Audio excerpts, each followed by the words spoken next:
నమస్తే, welcome to whistle. నేను మీ స్వాతి.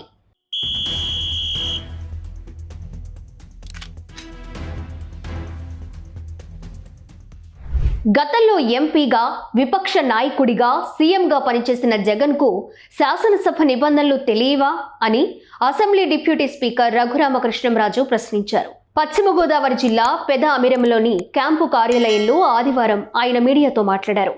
మాజీ ముఖ్యమంత్రి జగన్ చేసిన వ్యాఖ్యలపై ఆయన ఆగ్రహం వ్యక్తం చేశారు.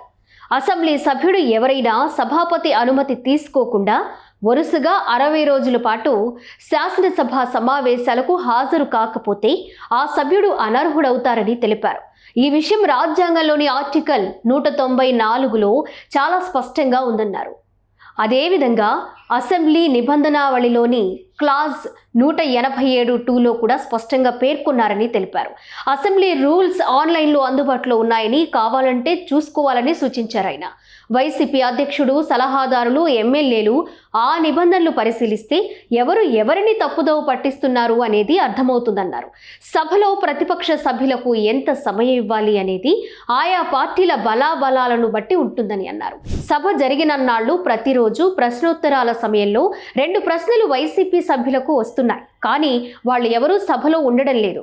సభ్యత, సంస్కారంతో మాట్లాడితే సభలో కాస్త ఎక్కువ సమయం ఇచ్చే అవకాశాలు ఉంటాయి అని తెలిపారు ఆయన. వైసీపీ అధినేత జగన్ అడుగుతున్న ప్రతిపక్ష హోదా అనేది చాక్లెటో బిస్కెట్టో కాదు, చిన్నపిల్లాడు మారం చేయగానే ఇవ్వడానికి, అది ప్రజలు ఇవ్వాలి అని హోంమంత్రి వంగల్పూడి అనిత ఎద్దేవా చేశారు. ఆదివారం ఒంగోలుకు వచ్చిన ఆమె మీడియాతో మాట్లాడారు. రాజకీయాల్లో ఎమ్మెల్యే హోదా గొప్ప వరం. అసెంబ్లీలో ఒక్కసారైనా అధ్యక్ష అని మాట్లాడాలని ఉంటుంది. జగన్ పుణ్యమా అని వైసీపీ ఎమ్మెల్యేలకు ఆ భాగ్యం లేకుండా పోయింది. అసెంబ్లీకి రాకుండా బయట ఉండి విమర్శలు చేస్తే ఎలా అని ఆమె ప్రశ్నించారు. నాడు వైసీపీ అధికారంలో ఉన్నప్పుడు ప్రతిపక్ష నేతగా చంద్రబాబు ఒక్కరే అసెంబ్లీ నుంచి వెళ్ళిపోయారని, టీడీపీ ఎమ్మెల్యేలంతా సభలో నిలబడి పోరాడారని అనిత గుర్తు చేశారు. ఇక జగన్ ప్రస్తుతం పులివెందులకు మాత్రమే ఎమ్మెల్యే అని అన్నారు. ఆ హోదాలని ఆయన అసెంబ్లీలో మాట్లాడాలని అన్నారు.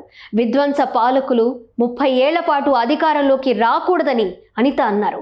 అలాంటి వారు మళ్లీ వస్తే అభివృద్ధిలో రాష్ట్రం వెనుకబడిపోతుందని అన్నారు. ఉమ్మడి ప్రకాశం జిల్లా మర్లపాడులో మంత్రి గొట్టిపాటి రవికుమార్, సాంఘిక సంక్షేమ శాఖ మంత్రి డోలా శ్రీ బాల వీరాంజనేయ స్వామితో కలిసి టీడీపీ వ్యవస్థాపక అధ్యక్షుడు ఎన్టీఆర్, దివంగత మంత్రి దామచర్ల ఆంజనేయులు, దివంగత నేత పరిటాల రవి విగ్రహాలను ఆదివారం ఆమె ఆవిష్కరించారు. ఇక వైసీపీ ప్రభుత్వంలో కేసు నమోదు కాని టీడీపీ నాయకుడు కానీ, కార్యకర్త కానీ లేరని ఆమె తెలిపారు.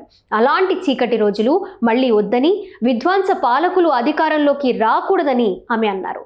ఇక ఎమ్మెల్యేగా ప్రమాణం చేసిన జగన్ అసెంబ్లీని బహిష్కరిస్తాననడం ముమ్మాటికి అనర్హత పరిధిలోకి వస్తుందని టీడీపీ సీనియర్ నేత, పొలిట్ బ్యూరో సభ్యుడు యనమల రామకృష్ణుడు అన్నారు. కాకినాడ జిల్లా తునిలో ఆదివారం ఆయన మాట్లాడుతూ అనర్హత వేటు నిబంధన ఏంటంటూ జగన్ అడగడం హాస్యాస్పదమన్నారు.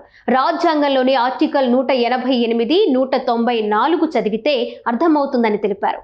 ఎమ్మెల్యేలు వరుసగా 60 రోజుల పాటు సభకు రాకపోతే వారిపై అనర్హత వేటు వేయొచ్చని యనమల తెలిపారు.